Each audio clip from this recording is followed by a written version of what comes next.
Movie का start Jacob से होता है, जो बेला और एडवर्ड की शादी का कार्ड मिलने पर बहुत ज्यादा गुस्से में आ जाता है और वुल्फ बनकर वुड्स में चला जाता है। दूसरी तरफ बेला एडवर्ड के साथ मिलकर अपनी शादी की तैयारी कर रही होती है। फाइनली वो वक्त आ जाता है जब एडवर्ड की बेला से शादी होती है। अब शादी के बाद एडवर्ड बेला को जेकब से मिलवाता है, जहाँ पर वो बहुत ज्यादा खुश होती है। अब जेकब जब ये सुनता है कि बेला और एडवर्ड आम इंसानों की तरह रहेंगे और बेला इंसान ही रहेगी, तो जैकब को बहुत ज्यादा गुस्सा आता है, क्योंकि ये बेला के लिए खतरा था। इस बात से बेला मर भी सकती थी और जैकब को वहाँ पर बहुत ज्यादा गुस्सा आता है। तभी बाकी वुल्व्स आकर जैकब को वहाँ से ले जाते हैं। अब बेला और एडवर्ड अपनी शादी के बाद अपना हनीमून मनाने कहीं और चले जाते हैं। दिन इसी तरह गुजर रहे थे। बेला और एडवर्ड बहुत ज्यादा खुश थे। तभी एक दिन बेला की तबीयत बहुत ज्यादा खराब हो जाती है। अब बेला को ये फील होता है कि वो प्रेग्नेंट है। तभी एलिस की भी कॉल आ जाती है, क्योंकि उसने अपने विजन में ये देखा था कि बेला को कोई खतरा है। अब बेला प्रेग्नेंट थी और इस बात से बेला को बहुत ज्यादा खतरा था।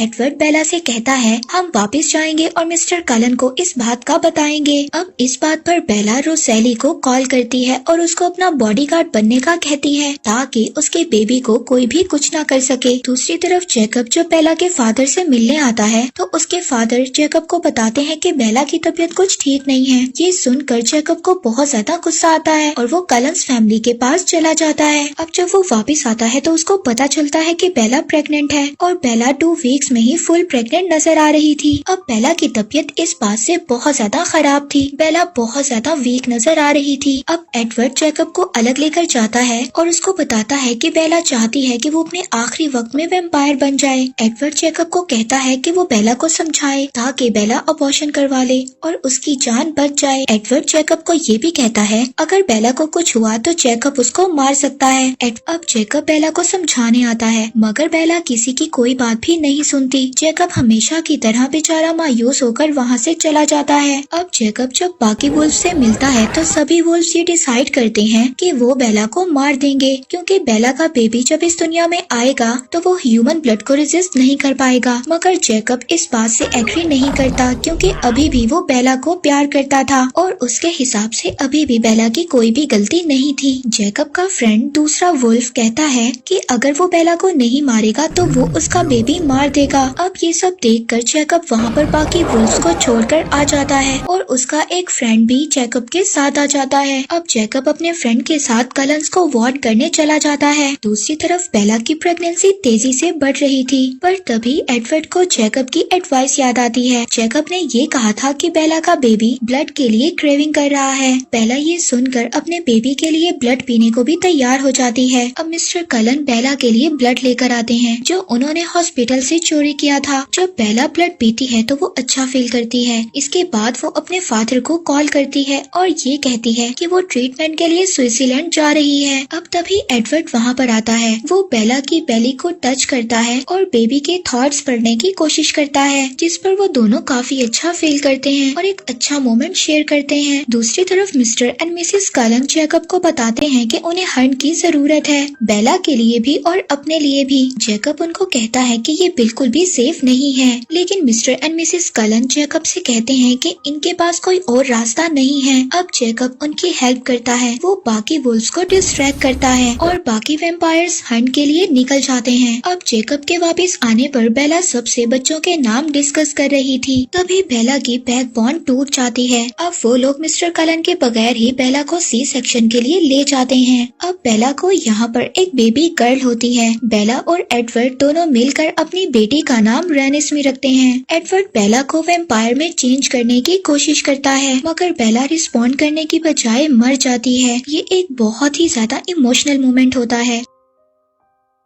जैकब और एडवर्ड दोनों बहुत ज्यादा रोते हैं। अब जैकब ये समझता है कि बेला की बेटी की वजह से उसकी डेथ हो गई। जैकब अब रेनिस्मी को मारने के लिए जाता है, मगर उसको बेला की बेटी की आंखों में अपना फ्यूचर नजर आ रहा था। अब वहाँ पर बाकी वुल्व्स आकर वैम्पायर्स पर अटैक कर देते हैं, पर तभी वहाँ पर जैकब भी आ जाता है और वहाँ पर उन दोनों की फाइट को रोक देता है। जैकब वहाँ पर बाकी वुल्व्स को बताता है कि उसने बेला की बेटी की आंखों में एक नक्श देखा है और वुल्व्स का का ये सबसे बड़ा रूल था कि अगर कोई वुल्फ अपना फ्यूचर इंसानों की आंखों में देखेगा तो वो वुल्फ उसको कभी भी नुकसान नहीं पहुंचा सकता और उस इंसान को प्रोटेक्ट करेगा। अब ये सभी वुल्फ वहाँ से चले जाते हैं। दूसरी तरफ एडवर्ड का ब्लड बेला को हील करना शुरू कर देता है। अब एडवर्ड बेला को रेडी करता है। अब बेला ह्यूमन से वैम्पायर में ट्रांसफॉर्म हो गई थी। अब बेला होश में आ जाती है और वो बाकी वैम्पायर्स की तरह नजर आ रही थी। अब बेला रेनिस्मी से मिलती है जो 2 दिन में ही इतनी ज्यादा बड़ी हो गई थी क्योंकि बेला की बेटी रेनिस्मी बहुत ज्यादा फास्ट ग्रो कर रही थी।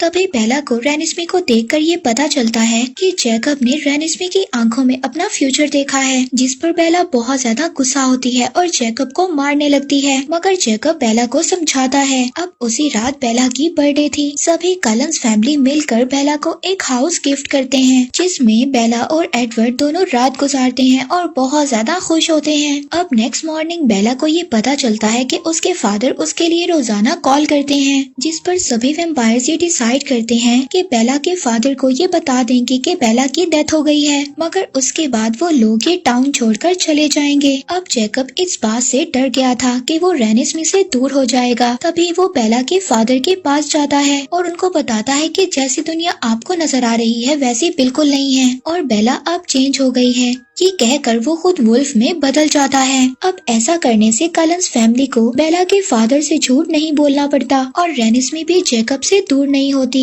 अब जैकब जब एडवर्ड और बेला को ये सब बताता है कि उसने बेला के फादर को सब कुछ बता दिया है तो बेला उससे बहुत ज्यादा नाराज होती है, मगर तभी वो कहता है कि उसने बेला के बारे में ऐसा कुछ नहीं बताया कि वो वैम्पायर है, मगर उसने कलन्स फैमिली के बारे में बेला के फादर को सब कुछ बता दिया है। अब बेला के फादर जब उससे मिलने आते हैं तो बेला ह्यूमन बनकर अच्छी एक्टिंग करती है। वो उनको रेनिस्मी से भी मिलवाती है और ये कहती है कि उसने रेनिस्मी को अडॉप्ट किया है। अब टाइम अच्छा था और सब कुछ बहुत अच्छा जा रहा था। वॉल्ट्री के लोग भी बेला को एज अ वैम्पायर एक्सेप्ट कर लेते हैं। अब टेंशन ये थी कि रेनिस्मी बहुत ज्यादा जल्दी बड़ी हो रही थी। एक दिन रेनिस्मी जैकब के साथ स्नो को एंजॉय कर रही होती है, तभी एडवर्ड की कजन रेनिस्मी को देख लेती है। वो कलन्स से नफरत करती थी क्योंकि कलन्स की वजह से उसके प्यार की डेथ हो गई थी और उसका प्यार लॉरेंस था, जिसके बारे में हमने ऑलरेडी ट्वाइलाइट पार्ट 2 में बताया था। अब एडवर्ड की कजन को देखकर बेला बहुत ज्यादा परेशान हो जाती है। अब बेला उसका पीछा भी करती है लेकिन वो वहाँ से भाग जाती है और एडवर्ड की कजन अब ये समझती है कि रेनिस्मी एक इमॉर्टल चाइल्ड है और इसके बारे में वॉल्ट्री को इन्फॉर्म कर देती है। अब इमॉर्टल बच्चे वो होते हैं जिन बच्चों को बचपन में ही बदला जाता है। वो बच्चे ना तो चेंज हो सकते हैं और ना ही अपनी ब्लड क्रेविंग को रोक सकते हैं, जिसकी वजह से वो सबसे ज्यादा खतरनाक होते हैं और ऐसे बच्चों को मार दिया जाता है और साथ ही उनके पेरेंट्स को भी। अब वॉल्ट्री के लोग कलन्स पर अटैक करने आ रहे थे और इस बात का विजन एलिस को आ जाता है। अब कलन्स फैमिली वॉल्ट्री से फाइट नहीं करना चाहती थी, इसीलिए वो लोग विटनेस इकट्ठा करते हैं ताकि वो वॉल्ट्री के लोगों को ये बता सके कि रेनिस्मी इमॉर्टल चाइल्ड नहीं है। अब एलिस और उसका कजन एक स्पेशल विटनेस के लिए चले जाते हैं और साथ ही वो वुल्फ के पास कलन्स फैमिली के लिए मैसेज छोड़ जाते हैं कि जितनी जल्दी हो सके विटनेस को इकट्ठा करें। अब कलन्स फैमिली के लोग अलग अलग शहरों में जाकर अपने लिए विटनेस को इकट्ठा करते हैं और बहुत सारे वैम्पायर्स को इकट्ठा कर कर अपने घर में ले आते हैं, जिनमें काफी गिफ्टेड वैम्पायर्स भी होते हैं। जैसा कि उन वैम्पायर्स में एक लड़की ऐसी थी जो अपनी मर्जी से किसी को भी अपनी मर्जी के विजन्स दिखा सकती थी। एक वैम्पायर ऐसा था जो सभी एलिमेंट्स को कंट्रोल कर सकता था और दूसरी तरफ हम एक और वैम्पायर को देखते हैं जो इलेक्ट्रिक शॉक दे सकती थी। दूसरी तरफ हम देखते हैं कि वुल्फ्स में भी तेजी से इजाफा हो रहा था क्योंकि वैम्पायर्स के ज्यादा आने की वजह से वुल्फ्स तेजी से ट्रांसफॉर्म हो रहे थे। सभी वैम्पायर्स को ये खतरा था कि अगर एलिस फिटनेस ना ला सकी तो सभी वैम्पायर्स को मिलकर वॉल्ट्री से फाइट करनी पड़ेगी। अब सभी वैम्पायर्स इस बात से पीछे हटने लगते हैं। तभी एडवर्ड सभी वैम्पायर्स को समझाता है कि वॉल्ट्री के लोग हमेशा से कलन्स फैमिली के दुश्मन रहे हैं और वो हमेशा से कलन्स फैमिली पर अटैक करने का सोचते हैं और अब उन लोगों को मेरी बेटी की वजह से हमारे साथ फाइट करने का मौका मिला है। और वो ये भी बताता है क्योंकि एरो को गिफ्टेड वैम्पायर्स इकट्ठा करने का बहुत ज्यादा शौक है ताकि उन्हें फाइट ना करनी पड़े और वो हमेशा से ही एलिस को चाहते हैं क्योंकि एलिस की तरह फ्यूचर विजन देखने वाला एरो की टीम में कोई भी नहीं है, मगर एरो के पास ऑलरेडी जेन है जो पेन देने की पावर रखती है, और उसका एक भाई भी है जो पिच डार्क कर सकता है, जिससे किसी की भी सोचने, समझने और सूंघने की सलाहियत खत्म हो जाती है, क्योंकि वो कलन फैमिली के लिए नहीं बल्कि अपनी फैमिली के लिए भी वॉल्ट्री से फाइट करें। वॉल्ट्री को सिर्फ पावर से मतलब है और किसी चीज से नहीं। अब सब लोग एडवर्ड की बात सुनकर रेडी हो जाते हैं और वो ये कहते हैं कि अगर फाइट करने की नौबत आई तो वो पीछे नहीं हटेंगे और वॉल्ट्री के लोगों का मुकाबला करेंगे। और इन लोगों को बेला की अब एक स्पेशल पावर का भी पता चलता है, जो कि एक मेंटल शील्ड होती है जो बेला को प्रोटेक्ट करती है। यही वजह थी एडवर्ड कभी भी बेला के माइंड को रीड नहीं कर सका, और इसीलिए हमने देखा था कि एरो भी बेला के थॉट्स को पढ़ नहीं सकता था। अब वो लोग बेला को ये भी सिखाते हैं कि बेला को कैसे अपनी पावर्स को दूसरों के लिए यूज करना है। वो लोग बेला को मोटिवेट करने के लिए उनमें से एक वैम्पायर एडवर्ड को करंट देती है। इसी वजह से बेला बहुत जल्दी अपनी शील्ड से कैसे दूसरों को प्रोटेक्ट करना है सीख लेती है। दूसरी तरफ बेला को एलिस का वही लेटर भी मिलता है जिसमें एलिस ने बेला को ये मैसेज दिया था कि उसकी थॉट्स ही एरो से बची हुई हैं। अब बेला एक स्पेशल आदमी से भी मिलती है ताकि वो जेकब और रेनिस्मी का पासपोर्ट और टिकट्स वगैरह ले सके।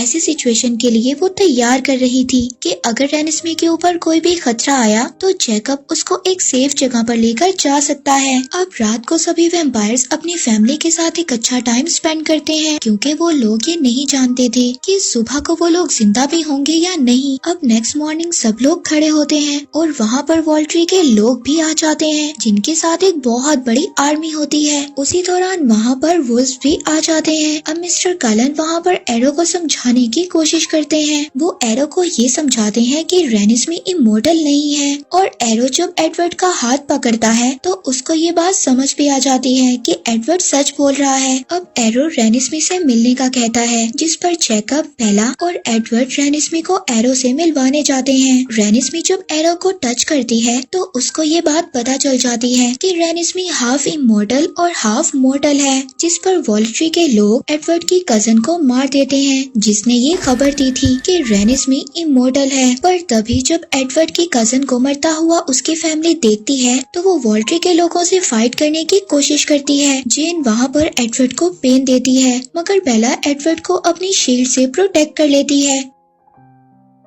साथ ही वो बाकी सबको भी शील्ड में ले लेती है, जिससे जेन किसी को भी हर्ट नहीं कर पा रही थी। एरो को अभी भी रेनिस्मी अपने लिए एक खतरा लग रही थी। तभी वहाँ पर एलिस आ जाती है, जिस पर वो आकर एरो से कहती है कि वो एरो को ये दिखा सकती है कि रेनिस्मी उनके लिए आगे जाकर कोई खतरा नहीं बनेगी। ये कहने के बाद वो बेला को वार्न करती है, जिसके बाद बेला रेनिस्मी को जेकब के साथ वहाँ से भगा देती है। एलिस एरो को पुश करती है और वहाँ से भागने लगती है। तभी वॉल्ट्री के लोग एलिस को पकड़ लेते हैं। मिस्टर कलन एलिस और दूसरे वैम्पायर को बचाने के लिए आगे बढ़ते हैं तो एरो मिस्टर कलन का सर बॉडी से अलग कर देता है और उनको मार देता है, जिसके बाद वहाँ पर एक जोरदार फाइट स्टार्ट हो जाती है। अब जेन वहाँ पर वैम्पायर्स को पेन देने लगती है तो बेला वहाँ पर शील्ड से प्रोटेक्ट करने की कोशिश करती है, जिस पर जेन का ब्रदर बेला पर अटैक कर देता है। एडवर्ड का कजन आगे बढ़कर जेन के ब्रदर को मार देता है। जेन की वजह से एक वुल्फ भी मर जाता है। दूसरी तरफ जेकब और रेनिस्मी के पीछे वॉल्ट्री का एक वैम्पायर पड़ जाता है, मगर जेकब उस वैम्पायर को मार देता है और रेनिस्मी को सही सलामत आगे ले जाता है। अब बेला की साइड पर ये देखकर कि वैम्पायर्स हार रहे हैं, एक वैम्पायर जमीन पर हाथ मारता है और वो जमीन को 2 पार्ट्स में डिवाइड कर देता है, जिस पर बहुत से वैम्पायर्स और वुल्फ जमीन के अंदर जाकर गिरते हैं, मगर एडवर्ड बचकर बाहर आ जाता है और वॉल्ट्री के एक वैम्पायर को मार देता है। एलिस जेन को मारने के लिए आगे बढ़ती है और बेला एलिस को अपनी शील्ड से प्रोटेक्ट करती है, जिस पर एलिस और एक वुल्फ जेन को मार देते हैं। अब फाइट बेला की टीम जीत रही थी। वॉल्ट्री के सभी मेंबर्स मर गए थे। फाइट के दौरान एरो के तीनों भाइयों को